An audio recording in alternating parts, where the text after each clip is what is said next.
చేయి పట్టుకో సుగుణ నిన్నే చేయి పట్టుకో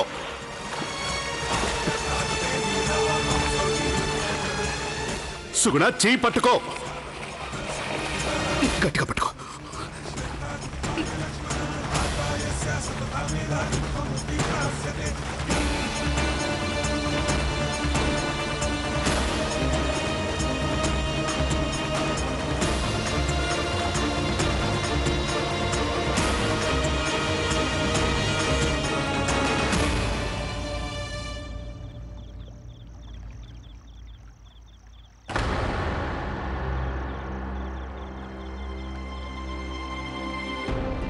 నీకేం కాలేదుగా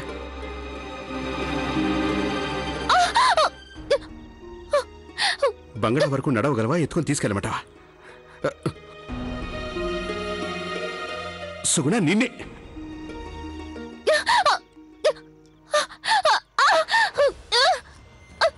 మర్యాదగా చెప్తే వినవు కదూ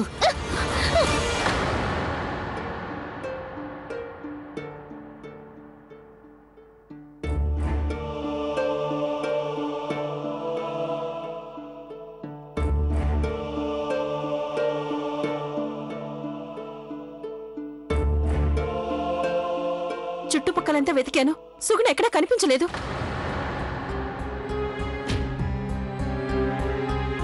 నేను బంగళంతా వెతికాను సుగుణ ఎక్కడా కనిపించట్లేదు ఇలాంటి సమయంలో ఆ అమ్మాయి ఇంట్లో నుండి బయటికి వెళ్ళడం ఏంటి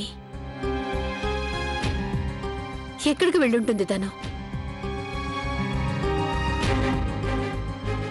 నేను అన్ని చోట్ల వెతికాను అప్పుడప్పుడు సుగుణ మేడ మీదకి వెళ్తుంది అక్కడ కూడా లేదు సుగుణ గురించి అన్నీ తెలుసు అయినా తనతో ఎలాంటి సంబంధం లేదని నన్ను నమ్మించాలనుకుంటున్నాడు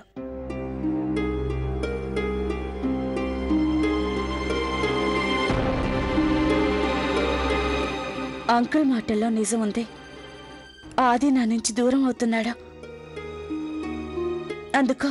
అందుకు నేను పోరాడక తప్పదు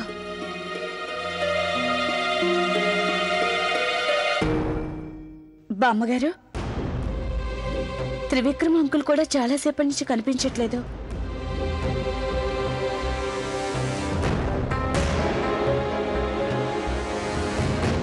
ఇప్పుడు ఈ విక్రమ్ ఎక్కడికి వెళ్ళాడు అది ఈ టైంలో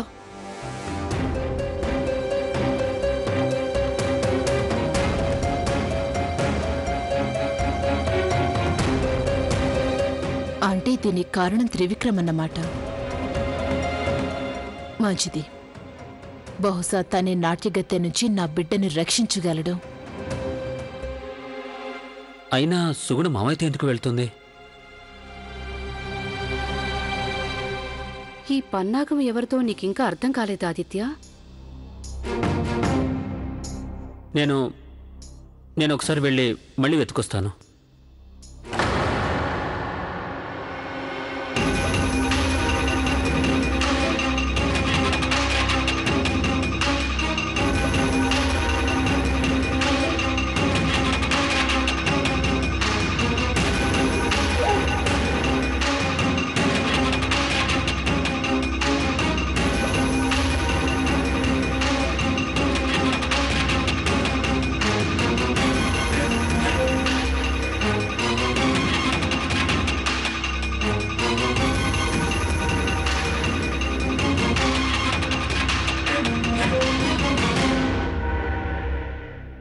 ఇదంతా ఏంటి విక్రమ్ ఏమైంది అమ్మాయికి అది మన బంగళా వెనక గుడి ఉంది కదా అందులో కోనేరు కూడా ఉంది అందులో పెళ్లికి ముందు వధువు స్నానం చేస్తే తనకు శుభం జరుగుతుందని తనకు నమ్మకం ఉన్నట్టుంది అందుకే తను అక్కడికి వెళ్ళినట్టుంది కాలు జారి అందులో పడిపోయినట్టుంది నేను అటువైపు నుండి వస్తూ తన్ని చూశాను దాంతో ఎత్తుకుని తీసుకొచ్చాను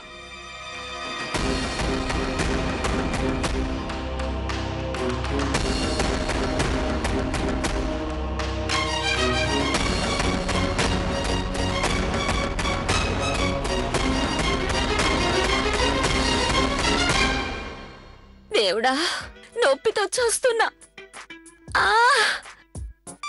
నీ కళ్ళకి చత్వారం వచ్చిందా నన్ను గుర్తుపట్టలేకపోయావు నేనంత గట్టిగా అరుస్తూనే ఉన్నాను కదా అయినా నువ్వేంట్రా అంటే దెబ్బ మీద దెబ్బ కొట్టేస్తూనే ఉన్నావు. చిత్రంగా మాట్లాడుతున్నావు సుమా నువ్వు.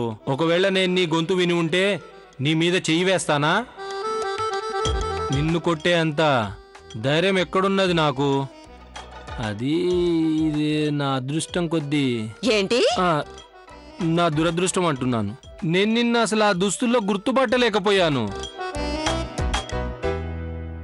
మగాడిలా పనిచేయమన్నావు కదా, నా జీవితంలో మొదటిసారి మగాడిలా పనిచేశాను. ఇవాళ ప్రతీకారం తీర్చుకునే అవకాశం వచ్చింది. చేతులు ఎలా కట్టుకోగలను?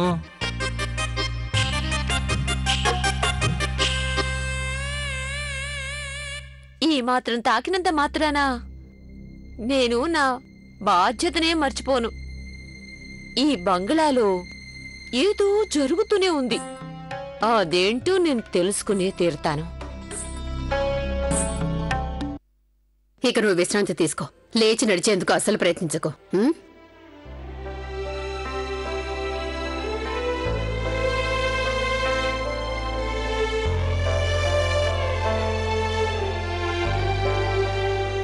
నువ్వు విశ్రాంతి తీసుకో, నేను ఇప్పుడే వస్తాను.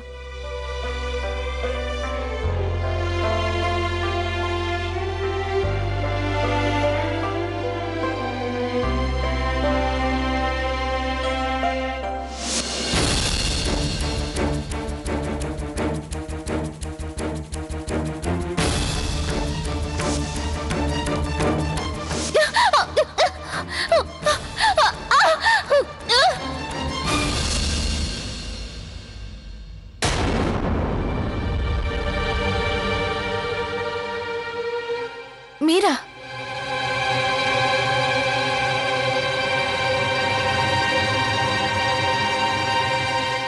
నాకు నా ఆదిత్యను తిరిగి ఇచ్చేసాయి. అమృతమ్మ గారు, మీరు ఏమంటున్నారు? మీకు సొంతమైన మనిషిని నేనెలా తిరిగి ఇవ్వగలను? దయచేసి నా మాట నమ్మండి. ఈ పెళ్ళంతా ఒట్టి నాటకం అమ్మగారు. ఈ పెళ్లి నాటకమా? నేను నా స్నేహితురాలనుకున్నాను. నాట్యకత్తెల జాతిలో పుట్టినప్పటికి కూడా పరువుగా బతకాలనుకునే ఆడపిల్లవనుకున్నాను. కానీ గుర్తించలేకపోయాను. మీ జాతిలో స్వార్థం బుర్రలో కాదు రక్తంలో ఉంటుందని నిరూపించుకున్నా. ఆదిత్య తనిచ్చిన మాట నిలబెట్టుకుంటున్నాడు. కానీ నువ్వెందుకు ఇలా చేస్తున్నావు? తన ప్రమాణాన్ని అలసుగా తీసుకొని నీ స్వార్థానికి వాడుకుంటున్నావా? 20 లక్షలకు అమ్ముడుపోయినా కూడా నీ ఆకలి తీరలేదా? ఏంటి? ఎందుకు నా ఆదిని నా నుంచి దూరం చేస్తున్నావు? ఈ ఆస్తిలో కూడా నీకు భాగం కావాలనా? అమృత, ఏం మాట్లాడుతున్నావు నువ్వు? తనతో ఈ విధంగానే మాట్లాడాలి. తన స్వార్థం కోసం ఎంతకైనా తెగిస్తుంది. నేను ఇలా మాట్లాడడంలో ఏమాత్రం తప్పలేదు.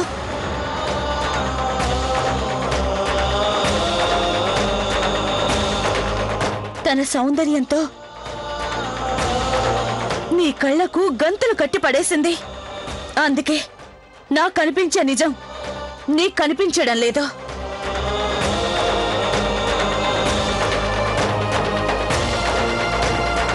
తన నిజాయితీలో నిజం లేదు. తన అమాయకత్వం వెనుక ఎలాంటి స్వార్థం లేదని చెప్పడం అంత అబద్ధం.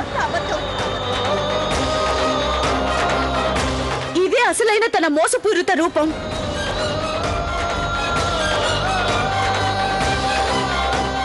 అయినా కూడా నీకివన్నీ నేనెందుకు చెప్తున్నాను? నీకివేవీ కనిపించవు కదా.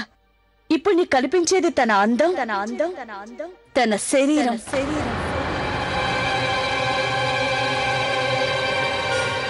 వాటితో నిన్ను తన వలలో వేసుకుంది. అమృత!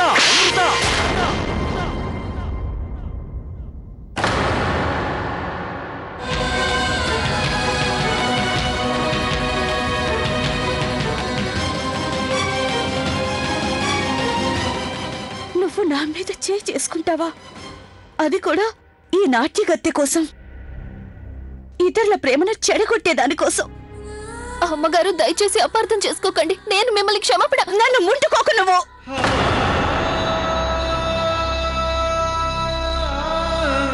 నాకు మైల అంటించకో.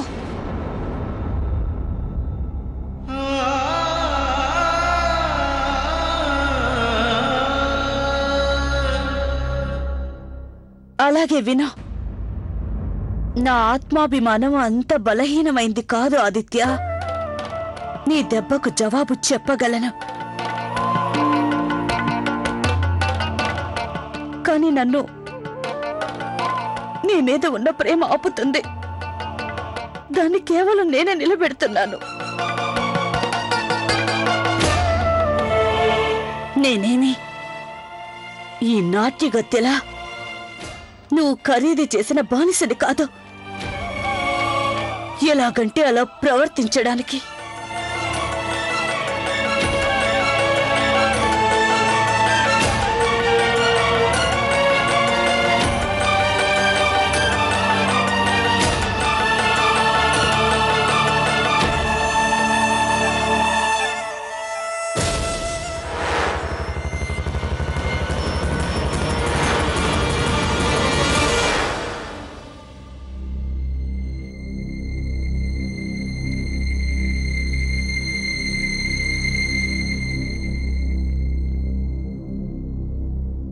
అరే, నువ్వెందుకు లేచి నిల్చున్నావు?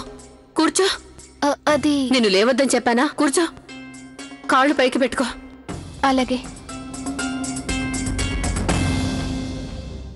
ఆదిత్య వచ్చెళ్ళాడా ఏంటి?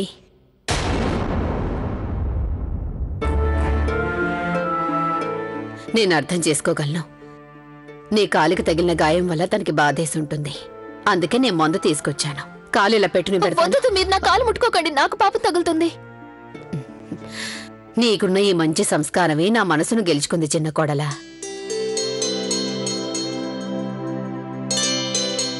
అమ్మగారు, నేను మిమ్మల్ని ముందే దీని గురించి అడగాలనుకున్నాను. నేను చిన్న కోడల్నా చిట్టి కోడల్నా? చిట్టి? సరే సరే వదిలే. చిట్టి కోడలు కాదు, చిన్న కోడలు కాదు. నిన్ను బంగారం అంటాను నేను. అచ్చం బంగారు బొమ్మలా ఉన్నావు. మొహంలో నిజాయితీ, మనసులో కల్మషం లేనితనం. నిన్ను ఏ పేరుతో పిలిచినా అందరికంటే నువ్వే నాకు దగ్గరదానివయ్యావమ్మా. ఎందుకు తెలుసా? ఆదిత్య నాకు ముద్దుల మనవడు. ఇక నువ్వు వాడి ప్రేయసివి.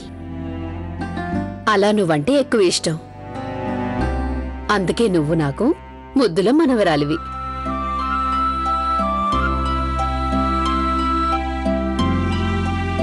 ఇక ముద్దుల మనవరాలి కాలికి నేను మందు రాయొచ్చు కదా? ఇప్పుడు చెప్పు, నీకెక్కడ దెబ్బ తగిలిందో?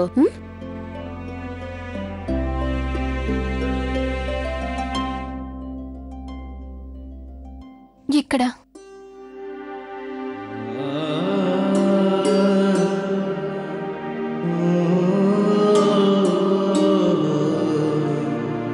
అమ్మా సీతమ్మ తల్లి, నా సుగుణ అదృష్టానికి ఎవరి దిష్టి తగలకూడదు. ఈరోజు పెద్ద జమీందారిని గారు నా సుగుణ్ణి తన సొంత బిడ్డలా చూసుకుంటున్నారు. ఇంతకన్నా నాకేం కావాలి? ఏం తలరాతో నాది. ఒకవైపు పెద్దమ్మగారి ప్రేమ, నమ్మకం, మరోవైపు నా వల్ల ఈ ఇంట్లో అందరి మనసులు, బంధాలు ముక్కలవుతున్నాయి. నా వల్ల ఈ ఇంట్లో అందరూ ప్రశాంతతని కోల్పోయారు.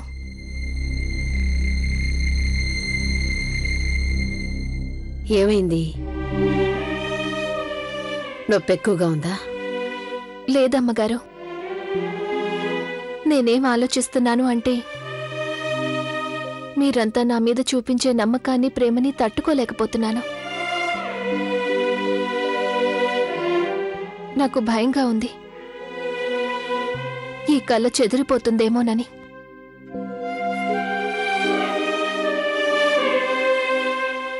చిన్నప్పుడు ఎవరికైతే తల్లిదండ్రుల ప్రేమ దూరం అవుతుందో వాళ్ళకి ప్రేమంటే భయం వేస్తుంది.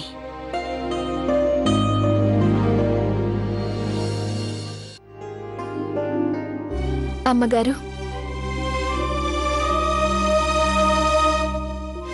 గోవిందమ్మ నిజానికి నాకు ఆయమ్మే అయినా తను నాకు కన్నతల్లి కంటే ఎక్కువ ప్రేమనిచ్చింది. నాకు తల్లి లేని లోటు ఎప్పుడూ రానివ్వలేదు. ఏమైనా గాని నువ్వు మా అడవిలాంటి బంగళాకొచ్చిన వసంతానివమ్మా. నిన్ను మేము ఎంత ప్రేమగా చూసుకుంటే నువ్వు మాకు అంతే ఎక్కువగా ఆనందాన్నిస్తావు. నీ మీద నాకు చాలా విశ్వాసం ఉంది. ఇక నువ్వు నా విశ్వాసాన్ని ఎన్నటికీ వమ్ము చేయవని నమ్ముతున్నాను.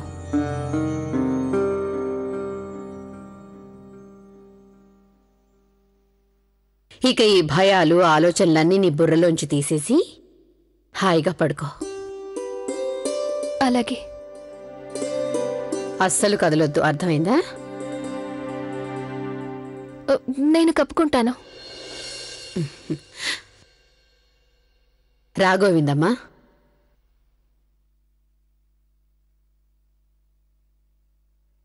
నీ గురించే చెప్తోంది సుగుణ.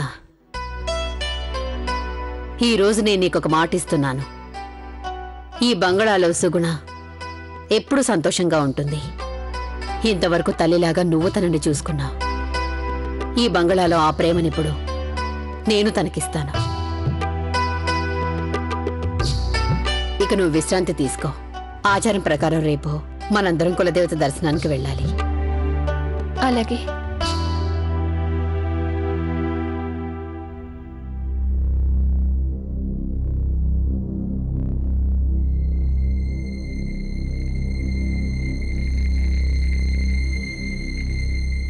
ఈ ప్రపంచంలో తన తల్లిని ఆయమ్మ అని ఏ కూతురు చెప్పదేమో. సుగుణ, నీకీ బంగళాలో ఇంత ప్రేమ, ఇంత సంతోషం దొరుకుతున్నప్పుడు నన్నెవరు ఏ పేరుతో పిలిచినా పోయేదేముంది చెప్పు? అయినా గాని ఆయమ్మనైనా అమ్మను మించిన గౌరవాన్ని పొందాను నేను ఈ బంగళాలో. ఇది చాలదా నాకు? వాళ్ళు దాసి అన్నా ఆయమ్మ అన్నా నాకే బాధ లేదు. కానీ అమ్మ, నాకు లభించే ఈ అదృష్టం, గౌరవం, ప్రేమ అన్నీ అబద్ధం సాయంతో లభించాయి. ఏ రోజైతే నిజం తెలుస్తుందో ఆ రోజున ఇవన్నీ ముక్కలు ముక్కలైపోతాయి.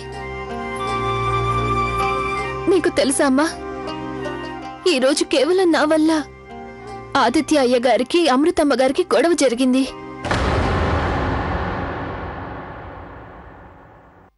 ఆదిత్య అయ్య గారు అమృత అమ్మగారిని కొట్టారు. ఏంటి?